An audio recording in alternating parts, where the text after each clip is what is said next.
I'm sure it's going to be a camera with no free advertising. Exactly. Hello, welcome to the Deepside Freedive Chats. This is episode 2. We'll be discussing what makes a good freediving buddy. I'm Ben. Inosia. I'm Sam. And I'm Jana. And today we're going to talk about what is the most important rule of freediving, which is never freedive alone. And that might sound like a really big question. How do I actually never freedive alone? And that means you have a buddy. So we're going to talk about how to be a good buddy, what we look for in a buddy, how we show up to be a good buddy, and then red flags in a buddy, and then just talk about situationally, things that we've experienced, coming from different sides of things, from recreational diving to spearfishing to freediving on a line, and how the situations might be different and how we can think about maybe being better. So I'll throw it back to you guys. What do you look for in a buddy? Sam? What do I look for in a buddy? They have to be strong enough to lift me in the water. They have to be better than me.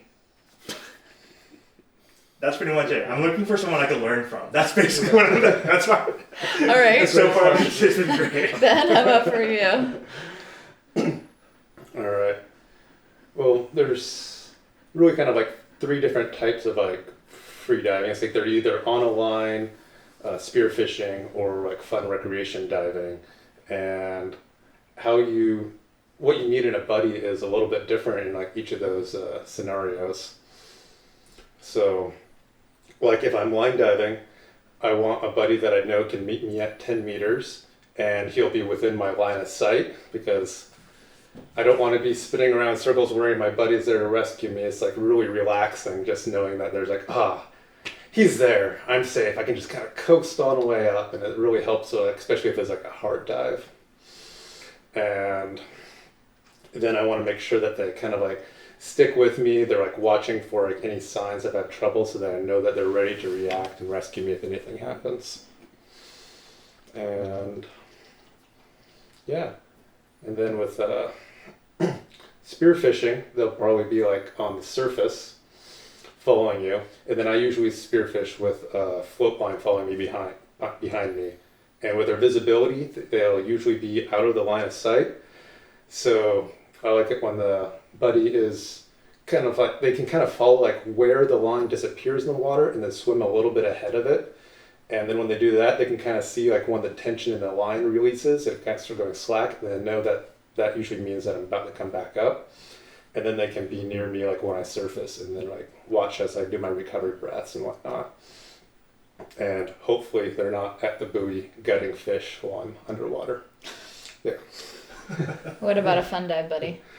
Yeah, fun dive, it's funny, we call it fun diving, but I feel like that probably has like the highest level of risk that you kind of have to accept in it, because if you don't have a float line, you don't, like, it's really hard to be within arm's reach, like when they come back up to the surface. So it's really about trying to figure out like what level of risk you're willing to accept, like make sure your depths are shallow and that your dive times are easily attainable, and then be really clear about like what your dive plan is. Like if you're going to go follow like down a reef, tell your buddy that you're going to be following this reef and be like, okay, I'm going to go this far and then come back up, and then do exactly that and don't get distracted by any fish or whatnot. And then so your friend can just like go follow on the surface and hopefully be within pretty close reach of you. So you consider the fun dive to be like a higher risk threshold activity? Yeah. What is a fun dive? I don't dive for fun, so Yeah, fun dive is actually kind of like a holdover from scuba, where you just kind of go for like sightseeing and exploring. Like you're not trying to determine like how deep you can dive or spearfish or anything. You're just looking around having fun. And normally people usually won't have like a line attached to them. They'll be like more free supporting. Edmonds Underwater Park is probably the most popular place locally that people do like fun dives. It's more like a touristy thing? Yeah. Okay, gotcha. Cool. All right. How about you, Inosia? far as looking at a dive partner, yeah, some time to think while these two answered. It all depends like what it is I'm trying to achieve on that particular dive. If it's a scenario in which we are having a gathering after the dive, so the idea is to procure fish, crabs for the event. That's what we focus on. So I want a dive partner that is also focused in line with me. But at the same time, there's scenarios in which you're taking somebody who you're helping to teach, or if you're traveling abroad and everybody's just trying to have fun. But then on the selfish end of like my ideal dive partner is somebody, one, who can dive whenever you dive. That allows you to have a dive partner every time. That's hard to do when you become an adult. Everyone's busy. I remember my younger days where it was literally every weekend. It's me and my dive partner were diving once a week. I was married at that time too, so that's like looking back on, I was like, how did you get away with that? You just ditched your partner every one day out of the weekend. Imagine you getting away with that now. But then selfishly as well is skill level. You want a dive partner who's at your skill level. So you can have somebody who will grow with you. At least that was a part that I really enjoyed, is when I found somebody who we were able to dive every weekend with each other. We were both the same skill level. We're like, okay, hey, I've always wanted to try this spot. Let's go try that spot together. And then, of course, the safety aspect of it, absolutely. Your partner who's very attentive to you, and it depends on what environment you're diving in, being able to watch you all the way down and up versus Washington, where it's like, see you at the surface when you get back.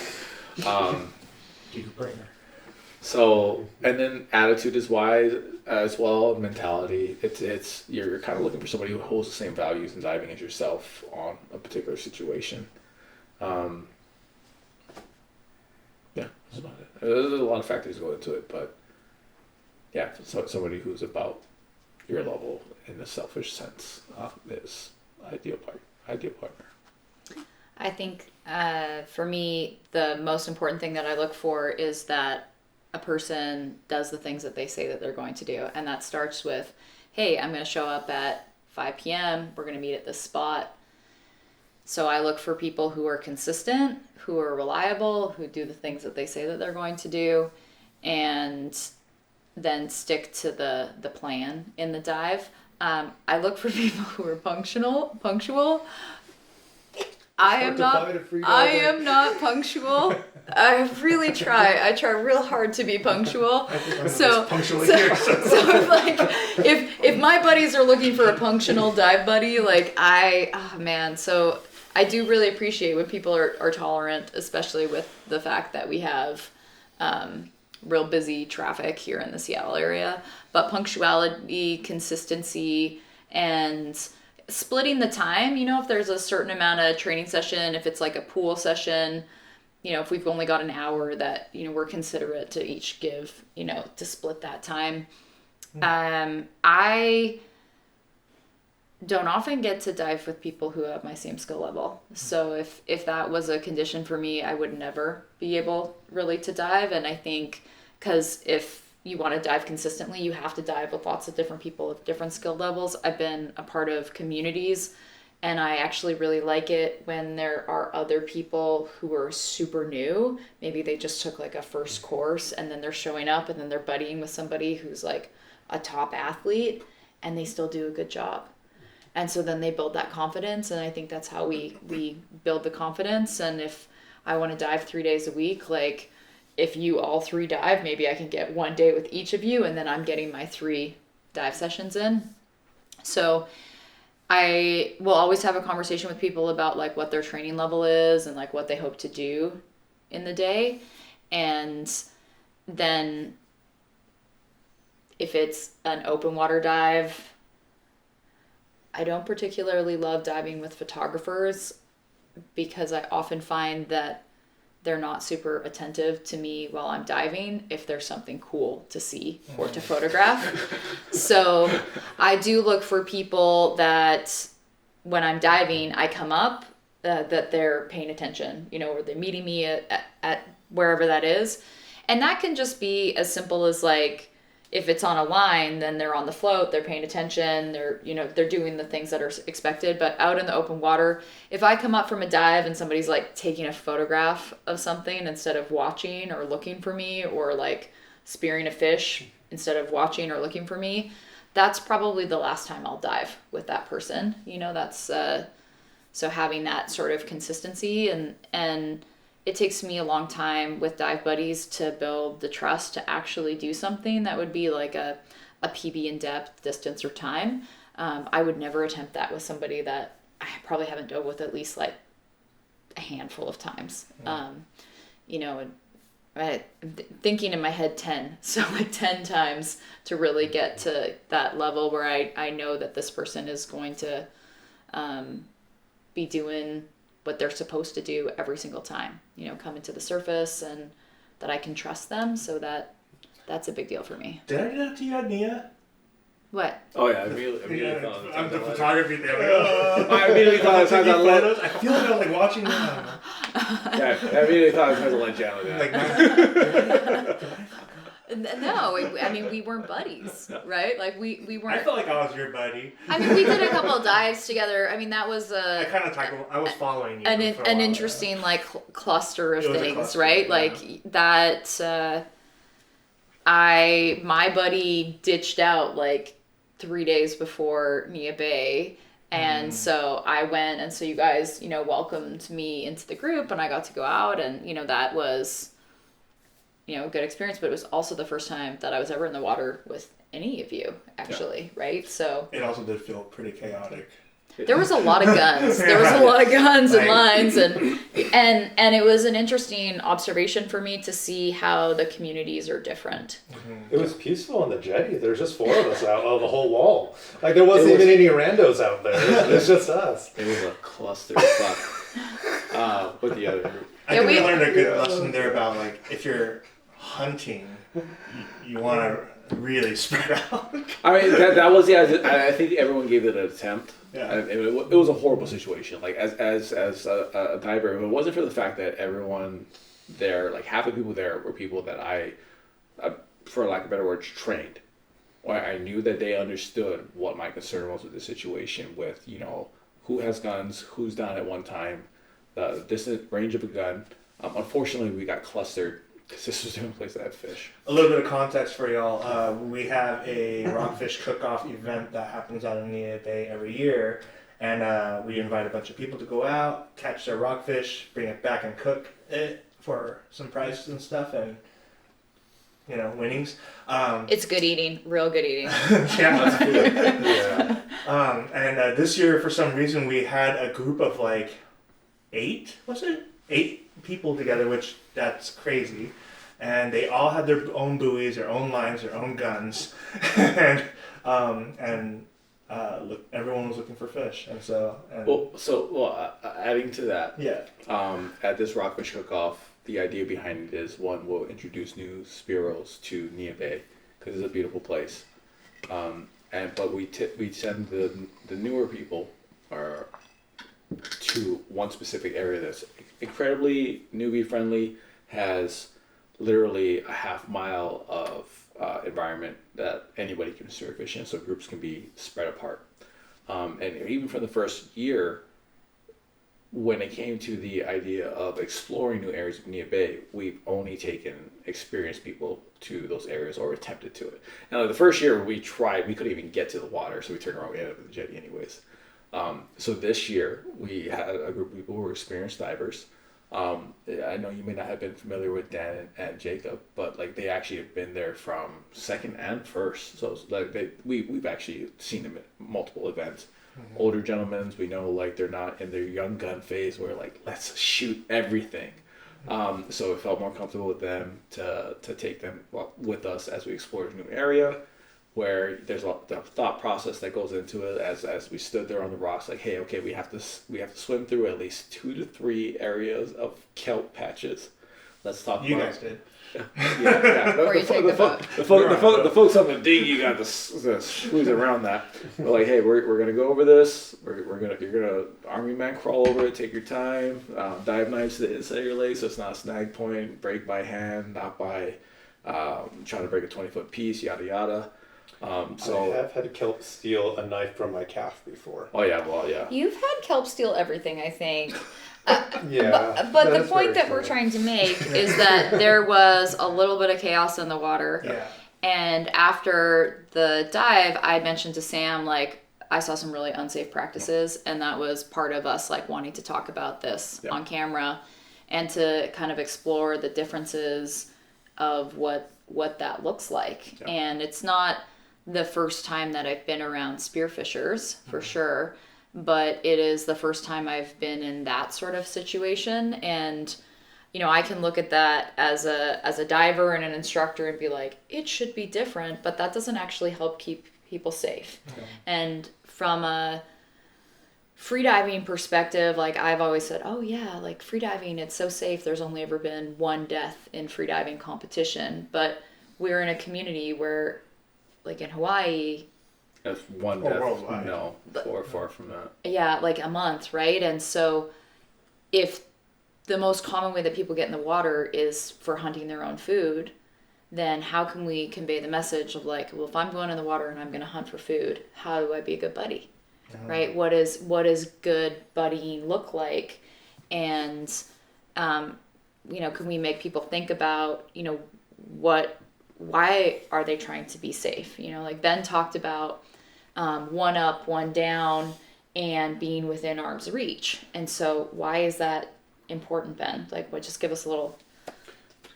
Yeah, because the two most common incidents are blackout, which is actually kind of safer because you kind of go into a reserve mode and you're not going to be inhaling water.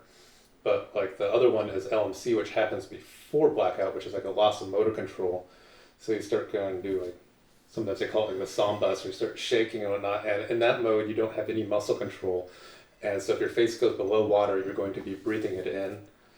And water in your lungs is usually hospitalizing and potentially fatal.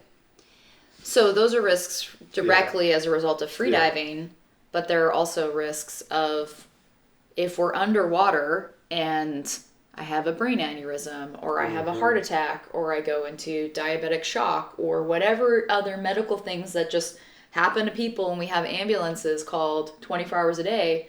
If we're alone and we're diving in the water, we're dead.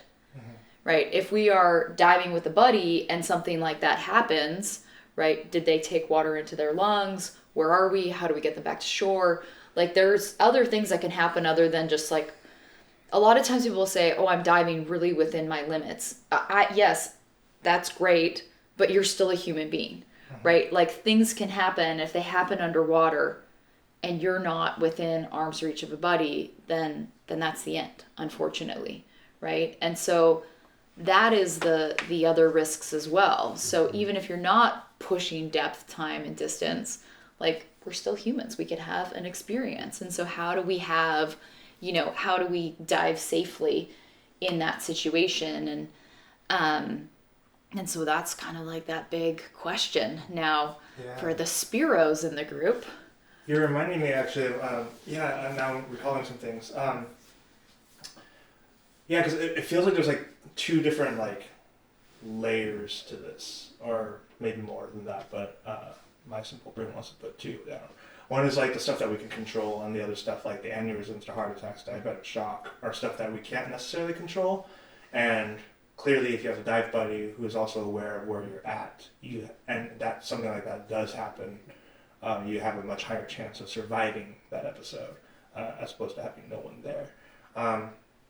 That whole arena of diving is really interesting because I never even thought about that, right? Like, I didn't think about, like, oh, I can get a brain aneurysm. How often does that happen underwater? Like, well, it's well, actually, quite frankly, and not trying to name drop or anything, but Tom, quite literally 1 year he came to me. He's like, hey, I'll leave that out. Tom doesn't matter. Tom doesn't mind. Tom, I've had a lot of whiskey tonight. Tom does not mind. But he came to me and said, like, and just like we had talked about on one of these podcasts, like, he let me know, like, hey, the doctor told me recently I had this medical issue coming on. Luckily, it turned out to be a false alarm. But, like, it's part of what you should communicate to your dive partners. Like, hey, I have this issue going on. let you know this could happen. Like, keep an eye on me harder. Like, no different than like, hey, I'm gonna go down. I want to try for a personal best for depth, bottom time, or whatnot. Yeah. Keep an eye on me. The communication. Yeah. Is like really important. And then the other factor I'm thinking about is like I have a lot of mountaineer friends, and often what you see there are like there's a weird bell curve of like likelihood of getting killed out there, and one is like if you're not experienced, you're probably going to die easier unless you have someone with you. And then you have like this like middle period where you're like really safe because you have a lot of gear, you're being more careful, you have more knowledge. It's new. And then when you're like a pro, it goes back up again. Like, because it's you're so comfortable that likely it's like the elements that you have exposed yourself to will end up getting you. So, and that's like a freak accident type thing. Like, and there's mountaineers that die pretty much every year. And so like that's like it just what you said made me think about that. Like, oh yeah, like there's like any kind of even though diving feels like a very like relaxing activity, it also feels like that element of like acceptance of certain thresholds of risk is there that you have to make a decision for yourself as well. Yeah. I'm not discounting that you shouldn't have a partner or like communicate or have any safety things or something like that, but like that seems like the full tapestry of like partner to like there's this other thing where I mean you're around people who go like what 700 meters or whatever. No, 700 meters there. That would be real deep. That's not within recreational freediving's like 40 meters. Like if you're kind of done the whole educational, you're kind of diving 40 meters, and in the competitive world, then you're diving much deeper than that. And the world records are kind of maxed out at 136 meters for own self proportion right now. Sounds so crazy. But like in the terms of a buddy, and why I'm talking about hypoxic events or medical events, those are situations where you need to be rescued. And if you're alone, you're dead, right? Yeah. And so there's no question within there. But there's also other things that happen, like you can get caught in a line, you can get caught in kelp, you can get caught in a current, right? Like there's all those different elements that we're facing, and having a system and what you're going to do to protect each other is really important, right? So thinking about those diving the conditions. Do you have a conversation? Do you plan with the tides? Do you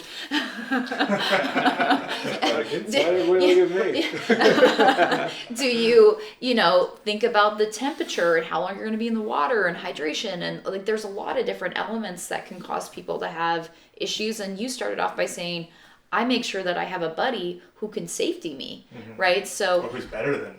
Well, but so that can lift you, right? Yeah. So you're a big guy, you've got big lungs, and then probably means you wear a lot of weight. We dive in 7 mil suits, and so you got like there's a lot going on there. So when you dive with somebody that's 4.5 feet tall and 85 pounds soaking wet, you want to make sure that person can grab you off the bottom and lift you up, and that you have a system and you talk through that. Because I've known some really compact, really strong divers, and I like to make the smallest person always rescue the biggest person in any course, so they build that confidence. That's nice. Part of that too, and like practicing those. But we don't get good without practicing, right? One small brag, which I thought of on Session0, because you guys touched on it, is I'm actually very underweighted. Yeah. What do you wear? Well, I mean, hang on. Your wetsuit's like all of a 2.5 mil. Your wetsuit is so old. It's like 5 mils. No, it's not. But I have like 8 pounds on me.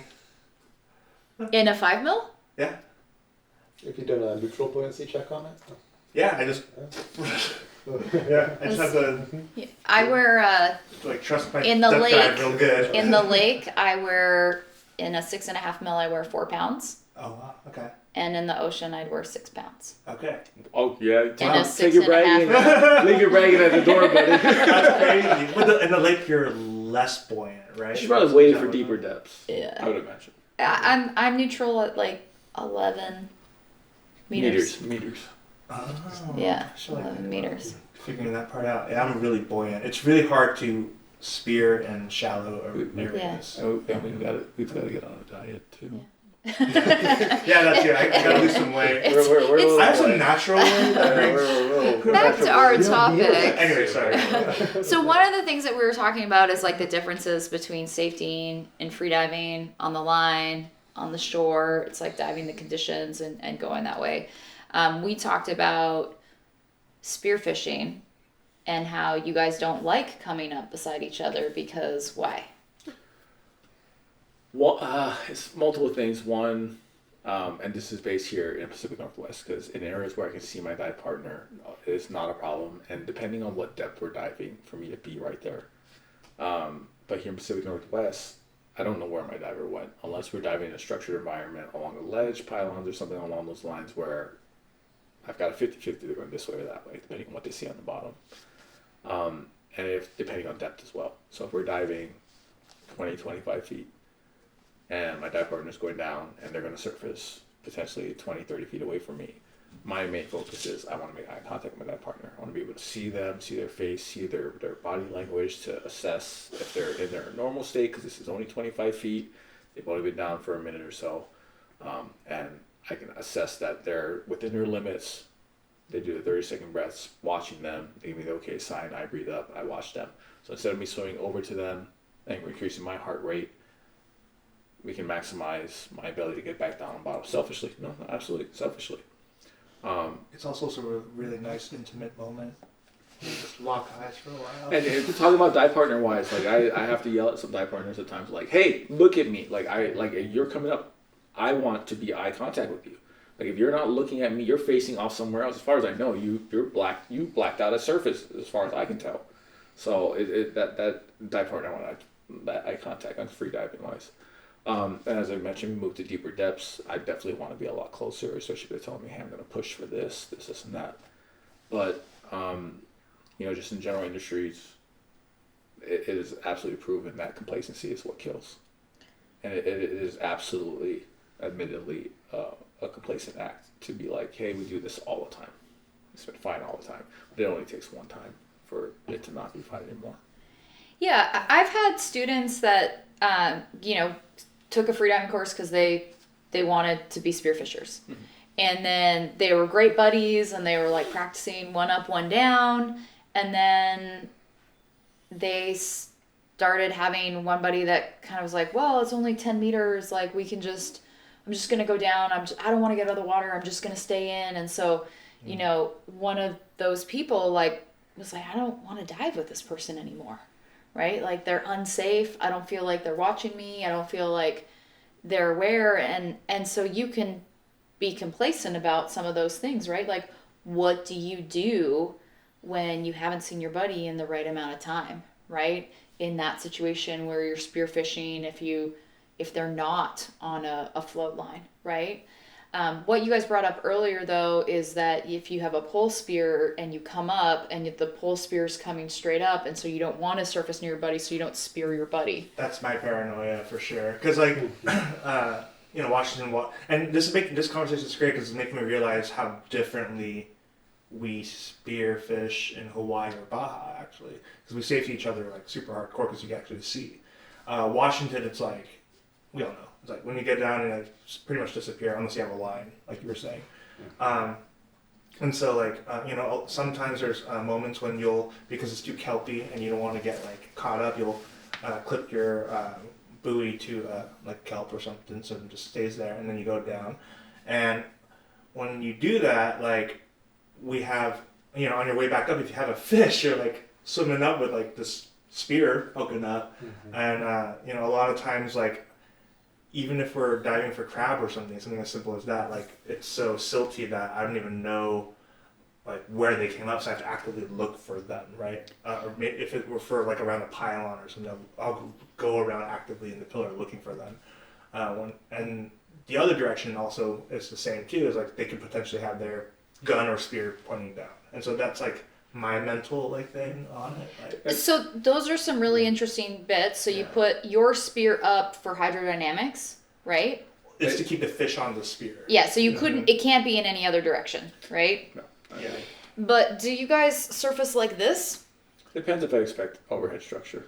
right? So I do. like in freediving, Yeah. right? This is our head position in the pool, Yeah. in the ocean. Like if we're going, it doesn't matter. Like it's our head is always straight, and so we're taught to surface, one hand or both hands overhead. So, like even if you were carrying your pole spear like this, right, you would get your hand up in your buddy's stuff, and hopefully your buddy is on the surface looking. And then there's also the technique of you don't fin all the way to the surface, right? Like we weight ourselves so we're positively buoyant at least 10 meters and up, or if you're a little newer, 8 meters and up, right? So from 8 meters, you can just give a couple of kicks and then you're chilling. You're just being born into the ocean. Yeah. So it is dangerous, obviously, if somebody's all the way up to the surface, because then they surface and get a whale jump in there. But and then the other thing too is like if you're buddying somebody, then maybe part of being a good buddy is not having your spear or your gun pointing down, right? Like maybe you keep your gun on the float while you're in the buddy position, because you don't need, like, what kind of a buddy are you if you're holding your gun and you need to grab your buddy? No, that's a lot of times. That's valid. Yeah. A lot of times, like we'll hook the safety will hook their gun to our float, and the other person will go down. But I'm always worried when I'm the diver down there. It's like, what if I come up underneath the float? Yeah. Because the gun is just floating down there. Yeah. So, yeah. So like, I mean, that can be like a gear setup issue too, right? Like, is there a way that you can attach the gun in 2 points to keep it? Absolutely. There's two ends of the float, butt end towards one end, and then the tip end towards the other. You can hook it on the bend so it sits at a 45-degree angle at least. As we've talked about when diving, as I've taught Sam and everyone who I've helped teach, it's where guns aren't pointing down. When we're swimming, guns aren't pointing backwards at your trailing partners. Your gun and band are in hand. You can see your tip at all times and where it's pointing. That's a critical part. I will say though, like when I'm out there, there's a efficiency to safety decision that I do make, which is like, because I do have a bunch of bands on my float that I can slip stuff when I'm on the move, so then it's not in the water dragging. But if we're working, which it feels that way a lot of times, like I'll clip it off, and so it is hanging like that. So like that is like a decision, right, for activity efficiency. What's the chances of like sharing a gun? Like, is that the thing that's great when it happens. Yeah, so like it is absolutely feasible, done it plenty of times, is super fine. The only issue is if you and your partner are in sync on the same gun, because you can literally shoot say a pipe gun for your whole career, and you switch over to a wood gun, and like the feel is so different. So if the gun you guys are sharing, if you don't have the same synergy on the gun, you're less likely to want to share a gun. Backup shots. Yeah, a nice situation. It's always nice to have two guns. It is nice to have a gun and a pole spear, but depending what you're hunting, you want two guns for a backup shot. So what if you had two guns and like you're using one gun until somebody makes a shot, and then you guys start using the second gun after that? Is that? I use a wooden spear gun, and he uses the pipe gun, and there is a big like I couldn't use his gun I was a terrible shot. Not saying that I'm a great shot now. Oh boy! Let me Let grab you something. You can absolutely share guns, but let me jump back to one thing we touched on earlier, where Sam had mentioned depending where we're diving, both in the safety factor and then wanting for efficiency factor. Hawaii, Baja, we have great visibility. We're going to be on top of each other, no problem, especially as we move into deeper depths. And it also means like hunting environment. So here in Washington, it is not necessary for you to go down and sit on bottom and have a strong bottom time. You can actively hunt, you can chase things down, you can go find them in caves. You don't have to sit, you don't have to have a bottom time. So we knowingly or presumably, is it a presumption, think that our partner is not going to stretch their bottom time for any reason other than they shot a fish. Whereas Baja and Hawaii is like, no, like it's depending on the situation. Hawaii for damn sure, Baja it's 50-50. So here in Washington, it does add to, you're a little more relaxed on your dive partner in 25 feet versus Hawaii at 75 feet. So then the question is, how can you go out and maybe question your practices and like, are we doing the safest practice right now? Where have I gotten complacent? Where am I being lazy, right? Like when we talk about Washington, we're typically talking low visibility, right? Low visibility and better access to very cool things within shallow depths, right? So that's the benefit. That's why some of us will get out in like crazy cold, low visibility water, because sitting back on a beautiful kelp forest, like it's magical. Did like you see the nighttime group? They were going out for the luminescent. Oh yeah. That's And cool. have you ever done that? No. It's phenomenal. I need to dive for fun. Yeah. I got taught by someone who says diving is for food. That's why I told you to go take a lesson, because I knew my limitations. And I mean, in talking about, so you're talking about all this great visibility in Baja and Hawaii, but we have such high deaths there, right? And so clear visibility doesn't always mean, you know, people are staying within their limits or knowing where they can go, and so other factors come into play here. But if somebody's complacency is probably a bigger factor. Well, it is absolutely a bigger factor, but Yeah. in regards to it's still definitely a topic to talk about. But like, that's just because it's clear doesn't mean you can't die, because obviously that's proven Feels so wrong. much safer. I'm curious about those areas. But the Yeah. thing is, like, as far as like recorded spearfishing deaths in Hawaii, when you have a dive partner, is actually a whole lot less, like significantly less than how we're typically losing people. One, not name dropping, one of the reasons I learned firsthand, or not firsthand, by word of mouth and by what came out after the fact, that you can dive 30 seconds after hitting surface, was a photographer diving in a group of divers, went down, came up, gave the thumbs up. End of the day, they realized we have 5 divers, not 6. Oh crap! And then that was significantly learned. So like that's that, and another one that I recently remember was 2 nighttime divers. We still don't understand how it could have happened. They both died in water, in like 5 feet of water. It's really questionable how that happened, such and such. But like the recorded deaths of having a partner, somebody who's at least watching you one up and down, significantly reduces the likelihood in which you'll die. And the only reason I'm harping on this is because you got to start somewhere, and I want you to at least aim for that. And I think one of the more important factors to safety is, what is your motivation for safety? Because diving a long time, doing a lot of questionable things a long time, diving myself solo, still. But it wasn't until later on my dive career that, even non-diving related, where I was living a point in time in my life where I was losing coworkers. And it's not till you see the impact that your death has on all your loved ones that you realize this isn't just about me. So when you're making the decision to dive by yourself, to do a questionable activity, you need to think about the people you're going to leave behind and how that's going to impact them.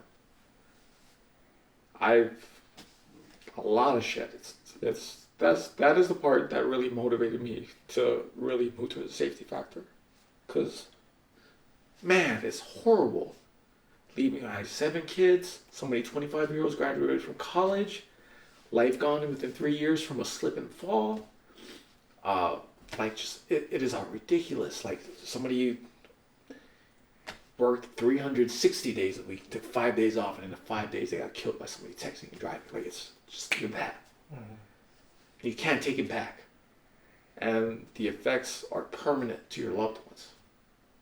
So that is a part I want to harp on the most, is you need to find a reason to dive safe. You need to keep that in mind and recognize that in spearfishing, freediving, that possibility is very much there. Very much there. You need to always remember that and weigh it. Weigh is probably not the right word, but recognize, like, just think about it. Like, hey, screw it, I'm going to dive by myself. I've done this dive 20 times this year alone. Been diving here for a decade. How would your family feel if you didn't come back from this dive? It's interesting because, like, with that level, it's on the day that you get, just like the mountaineering experts, you think, oh, I can go swim, I can go swim 25 underwater, no one's available, so I'm just going to go and do these things, and it's really easy, it's well within my limits, totally safe. But 25 feet or meters? I always talk in meters. I was thinking feet. That's a lot. Real simple. I think for people who have a really easy long bottom time, I know myself, when I'm not diving in a situation where it feels safe, that I feel uncomfortable on my dive. I'll get lots of contractions. I did actually have an experience early on in my dive career where I didn't have a buddy on a line, and so I went to just go do some like really easy hangs within 30 meters, like not deep hangs at all. And What's a hang? it's doing static, so doing breath hold for time on the line to just get used to the pressure on the lungs. So Are you like down there? When yeah, you do it? so I was down. I was doing a static at maybe 20 meters, and I was training alone, and I had a blackout on the way up. And thank you, Georgina Miller, because if she was safetying somebody else, but if she hadn't come over and caught me, I would be dead.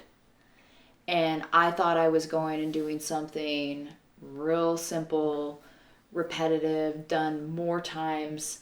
And that was like a pretty early wake up call. And I was driven at the time by, like, I had a competition coming up and I had all these things and I just didn't have somebody. And I'm a little less serious about diving now, because if I can't dive with somebody, then I don't dive. And that's part of why I dive safe and do, give back to the community, why I'm doing these talks, and try to always have a buddy, is so that there is other buddies, right? Like, we can't become complacent with what we're doing. We do need to be proactive, right? And sometimes that's difficult, and sometimes that means opening up dive sessions to people who are less experienced, so that we get more people in, because then we have more of a community. More of a community means more dive opportunities, right? Yeah. Mm-hmm. True. Yeah.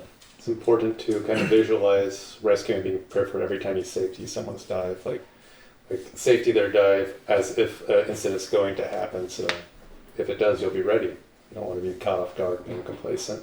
It is very general. It's not something I expound every time we dive, but like if I'm taking a new person or somebody like skill level wise, or even same skill level, I always want to retain the amount of energy left in myself.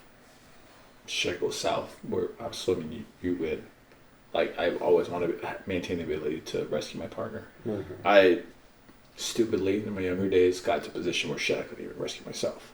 What was the driving factor behind that? Not understanding how tired you could get swimming in constant current. Like, we were on a point. I couldn't even tell you what knots we were moving, but we were diving just 40 feet. And if you weren't dropping 20 feet ahead of your drop zone, you were going to make it. And we were doing that for 4 hours constantly. So in those younger days, learning things from that. And, you always thought that, you'll summon the strength to do something, but to actually get to the point that your body literally cannot, was a humbling experience. Yeah, and in current, you're hooped, right? And so what do you do, right? What do you do in that situation? You start dropping weight, you swim cross current, you call for help. Like, there's no piece of gear that's like more valuable than a human life, right? Or, so having those plans and I like to say, like, make it so that your body knows what to do even when your mind is not there. And there's some divers where if, like, you ask them, how do you safety somebody, they maybe won't exactly even know or be able to say, like, this is a thing that's happening. But they're right there when the diver comes up, and they're, you know, supporting, and they're, hey, you know, like they're talking, and and that's really important skills for people that are new. And like watching competitive freediving, you'll see like safeties don't touch divers, but that's not real life. Like that is competition, because if the safety touches the diver, they don't get their points. But in real life, like you help the diver. Like you would never watch somebody having a blackout and not provide assistance until they're fully blacked out. Like, no, you grab them and like take them to the surface and help them out, right? And there's a real bond and a real community within that. Like I am a freediver that says you never have to have a blackout. That is not a rite of passage. You know, you never have to have a blackout. It doesn't have to be part of your diving experience. But I will say, when you're a freediver who has had a hypoxic event, and then there is the person who saves you, there's a real bond there, right? Because you just don't know that it's going to happen. And so there's that consistency and trust and training and, you know, being there where it comes back, and it's, you know, it's real important.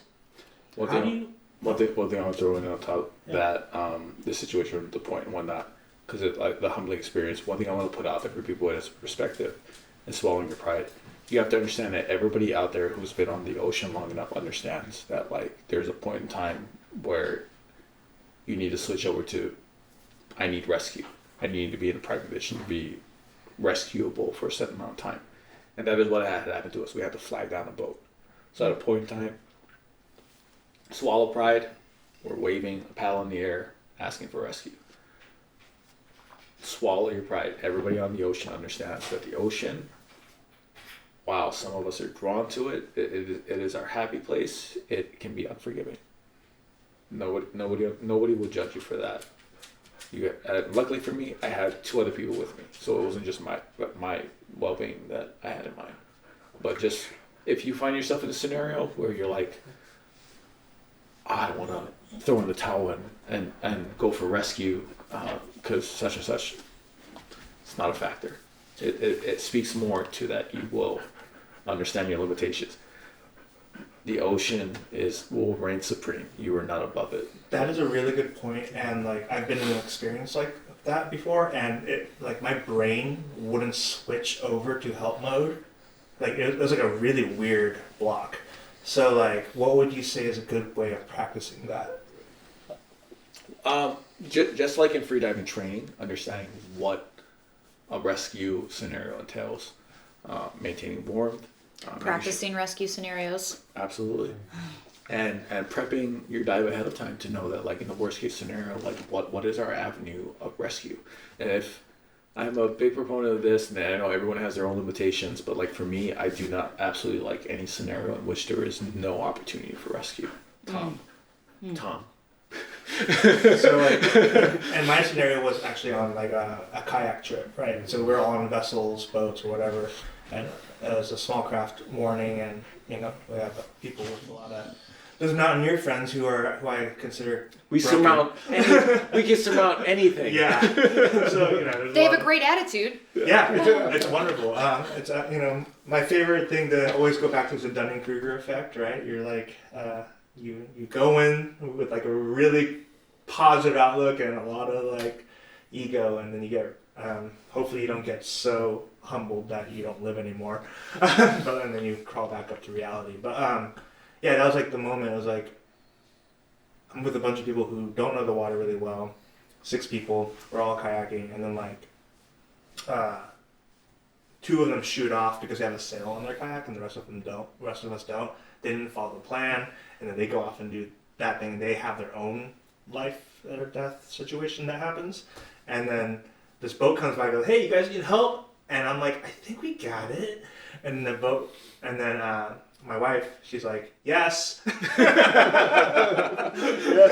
Which is great because like when we were out of the water, it was awesome, and we were having cocktails. So like, you know, like And making new friends. But like I think back on it, like why was this so like? Because like was it because I wanted to troubleshoot it? Was it, you know? And really, it's just like I didn't know what that looked like, you know, and I think that's like important is like to say to everyone who's playing with anything that has risk is like understanding what When you disaster or emergency situations look like. Yeah. Yeah, and practice them and stay current within that, because if you've done something for a lot of years and then you've taken a bit of time off because life, and then you go back to it, like getting used to what is it like? How do I bring you to the surface? Like how do I I like to always tell people, like, practice giving rescue breaths to your buddy. Like if you guys dive together all the time, you should practice at some time giving a rescue breath.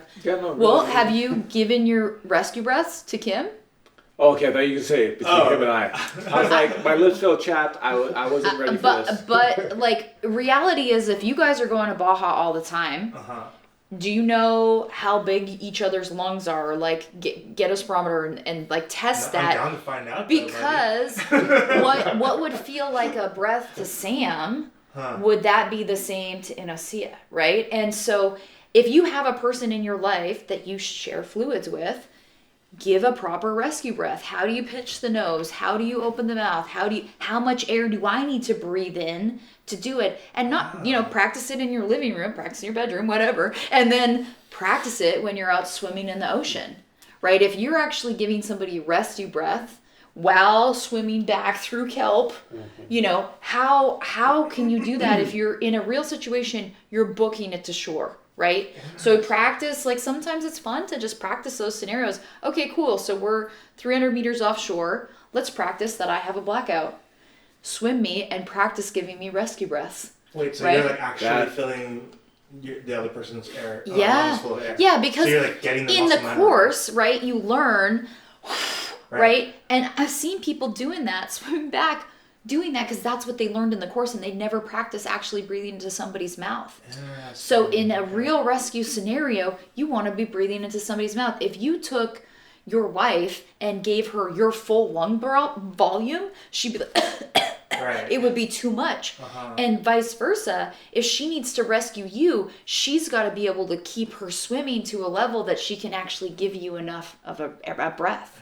So if you're like someone who's receiving that, like, what is that like? Well, that's why you practice. So you want to receive that like you're getting a breath of air and not like your lungs are getting overfilled, right? And so that's where you can give feedback to your buddy. That's too much. That's not enough, right? So if you never practice these skills, how are you going to actually know, right? You're gonna wing it. So like I'm gonna base it on body size. So if I'm having to give rescue breaths to somebody that's bigger than me, then I'm gonna give a full good breath, right? But if it's somebody who is my size, I'm going to give a 3/4 breath, right? And if it's somebody who's smaller than me, I'm going to give a half breath. This sounds like a great way to meet someone. The germaphobe in me was like instantly like hair on end, but like, I put in a scenario of like if Sam, like my dive partner, if this skill set was the difference between me seeing him again the next day alive or not. It's like, fuck it. It's absolutely important. Yeah, so practice with your romantic partner. Most people aren't like, kissing their friends in that way. But I also feel like we might be getting close to our time limit. Because one more thing. Are we? Oh, yeah. Do you know the risk of like overexpansion if like you like did too large of a? Well, they're going to just feel uncomfortable. You're going to tense up their intercostal muscles. You're going to tense up all of their muscles. So if somebody's in a blackout and you're trying to get them to come to, you're trying to get them to breathe. So we're trying to, open up the glottis lock, get past that. But if all of a sudden while you're giving them breaths and they can start convulsing, they can have problems from that. So too much air can be a problem. Not enough air, definitely a problem. And I know like with CPR, a lot of the CPR now says just compressions. But people aren't really having cardiac arrest as a common situation in freediving. It's usually something more hypoxic related. And so then giving the rescue breaths can sustain somebody's life, right? But you got to make sure that you do it right. And how can you do it right if you've only ever practiced on a dummy in a class? If you've got somebody practice on them. You know, it's a great exercise. Didn't even think about that as an option. Seek great. professional training for that. They have instructors out there who will give those lessons. But as you mentioned, we're running short on time, so if you guys are okay, I'll jump back to the topic of what we saw at the fun dive. You know, I've noticed actually different styles of dealing with buoy lines. Like, for instance, Nick and I will have our lines on our belt, and then if you need to release it, and then you always can pull it back up, right? Which is nice. But then also, again, there's that scenario where you clip it off to something because things are a little too sketchy to have a line with you. I also noticed some guys had their lines on the spear gun. What are your thoughts on what that? about like dropping the line? Like if it's sketchy, couldn't you drop like a little line straight down and then dive down that line as your direction and then kind of hunt from there? Like That's the scenario in which I've seen that happen, that I found it, and mind you, I'm always marrying efficiency and spearfishing, which ideally we're talking about like keeping yourself alive and enjoying this activity. So this is not the right tangent, but like the efficiency in which we can marry the safety aspect with the production aspect has been where we're diving in at minimum 50 feet of water. Don't know what that is in meters. I'm sorry, folks. 15. Okay, wonderful. And so you're at a depth where what's happening at the surface doesn't matter to the fish at the bottom. So I've seen my dive partner, and he and I had met in a freediving course. Whereas I'm purely spearfishing, he did both concepts, line diving. Kyle, I don't know if you guys know him. He was big enough at some point in time. Sorry, Kyle, not making you sound bad now. You're married. You're married to know. You're married to know. It's fine. But he showed us like he clipped his gun off to the float line, dropped it down to 6 feet where he's going. That is an attractive fish at that point. Dives down on it. He doesn't have that drag or anything. He can shoot the fish or not. He can pull the line back up after. And like that's why so much I love these. I want to have these discussions in the sense where I have my old school views. Hey, show me a new way. Let's bring the people to change how we can do things to make it safer. Because that's efficiency wise, safety wise, it was actually wonderful. And have you put that in practice like ever yourself? We haven't had a situation in which that was the case. What about like Baja when you guys are, I guess you're blue water? Unfortunately, Baja, so blue water for us and that trip was like 15 feet of water when the mahi-mahi were coming in. And then the areas where we were going deeper than 15 feet, we did hit the murk layer.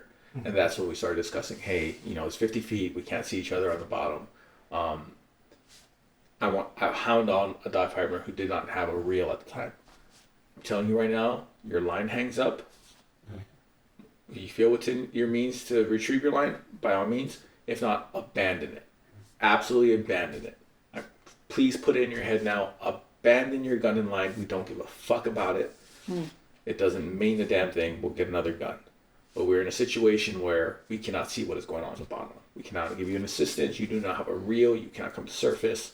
So please abandon your gun. And I think having that discussion live in the water in any situation, recognizing that these are the danger factors and communicating that is really important. That's like the first thing you've ever said to me, and it was like it was so helpful to hear it, because it's like not my gear, so I'm like, I want to take care of it, but like, but yeah, like there was a situation because I was just starting, so I was like, yeah, I'm stuck. I'm leaving it now. You and Nick were using my spear gun. Both of them are sharing one of my old spear guns. I was like, listen, I don't give a fuck about this gun. Yeah. I buy 5 more of them fucking over the weekend through Amazon if I need to. Yeah. If you run into a situation, abandon it. Come back up to the surface. It's not a big deal. So what's interesting though is like, okay, so Tom, he uses like a spatula is a abalone iron as a anchor. Yeah. So he'll drop that and then like dive that line, which is that's pretty neat too. It's like, I need more gear now. Like another reason to buy something.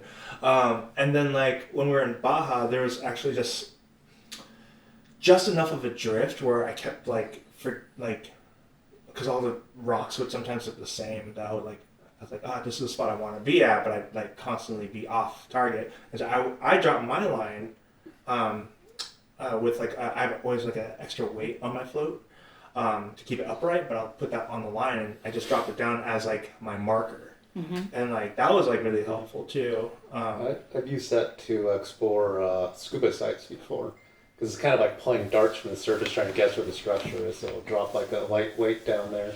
It's kind of like a semi-variable weight, and just kind of like take it down, then I'll leave it there so that my buddy can like meet me at depth still by following that line down there. What's the semi-variable weight?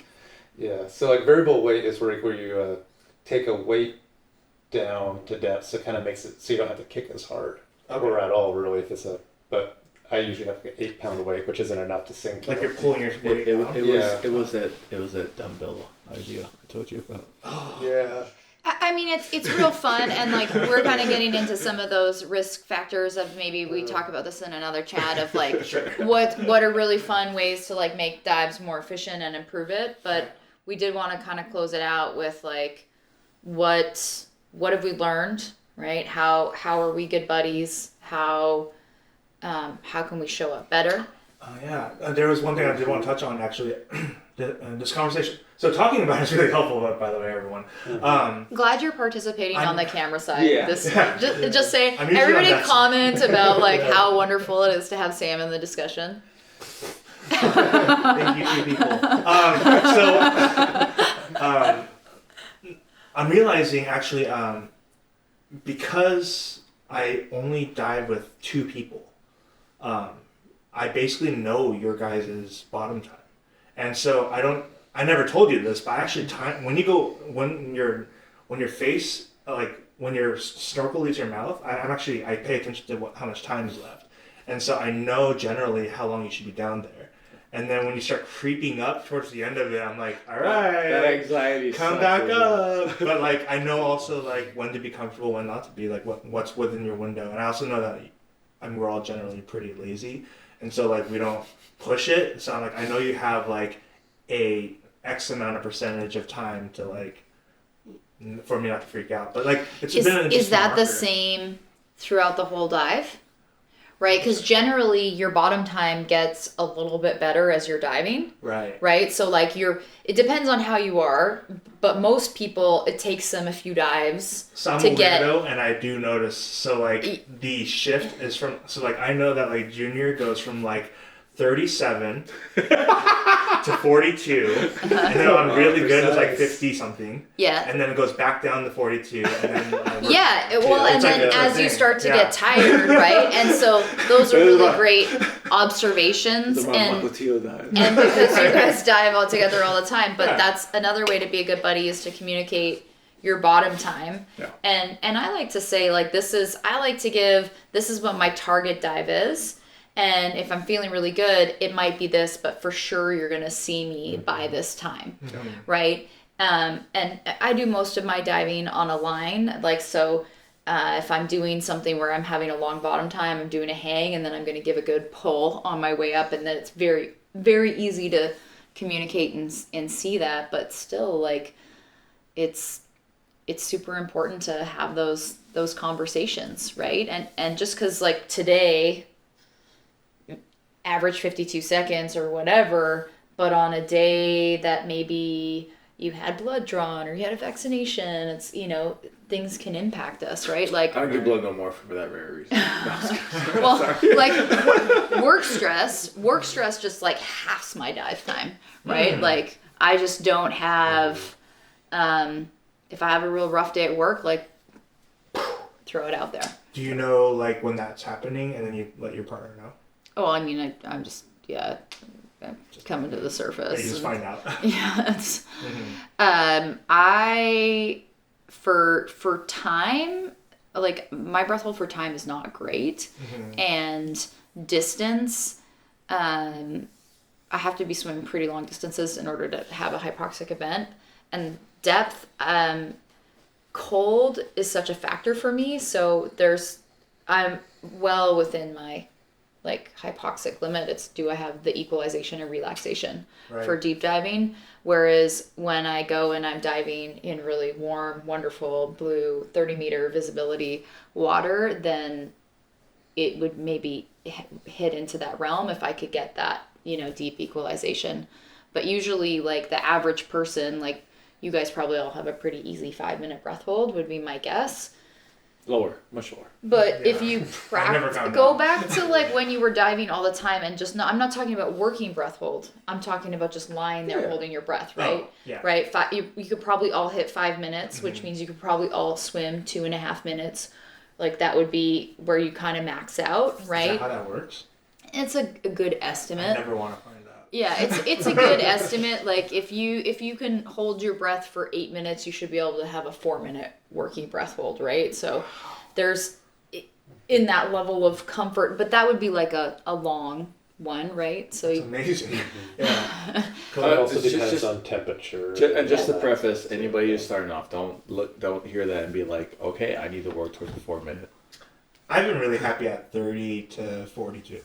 That's like Yeah. that's my. I hate waiting on the surface. Quite honestly, if you can't get it done in a minute and a half, you do something wrong on bottom. yeah, so you guys are spearfishing roughly in 10 meters, right? Yeah. So 10 meters, if you're efficient, if you were diving down and up, that should take you 20 seconds. Yeah. Yeah. So if you have a 32-second total dive time, then that means you have 12 seconds on the bottom to get your fish, right? If you're efficient. And most of the time, the value proposition for Spiros to take a freediving course is to just learn to get that efficiency and get down really fast, and then you can maximize your bottom time. That is an interesting thing too. Is like when you go deeper, like 20 meters, then it's like easier for some reason. Like because the compression on the lungs, and you're getting more it feels easier, but then also like it's easier to get tired. Too. Well, so then 20 meters, like technically you don't have enough bottom time with 32 seconds Right. to make your But that's 20, when- right? Because that's 40 seconds round trip if you're like super So efficient. 32 is like my laziness. Yeah. Like I'm not trying, and Yeah. if I do want to try, like I can push, like I can go much more. Yeah. But it's like, for me, this is just my weird mentality. Like if I'm on the surface, I hate I always double my time, right? And I just hate waiting there. So I try to not do more than like 32 to 40 because I hate being up there for 80 seconds. that is something we do with Spiros. It's like and recommends like you get on bottom and there's just nothing going on. Like you don't even see any good fish. Don't waste your bottom time there because you're gonna do your recovery time on surface. Yeah. So just pack Bottom up, time, just temperature, all of the other things. I will kind of close us out because I've tried to close us out okay. a few times. But some of the things that are really super important is communicate with your buddy and be there and ask yourself, what am I doing to be complacent? What am I doing to be safe? And is there a way that I can adopt a little bit of a safety practice, and how would that look like?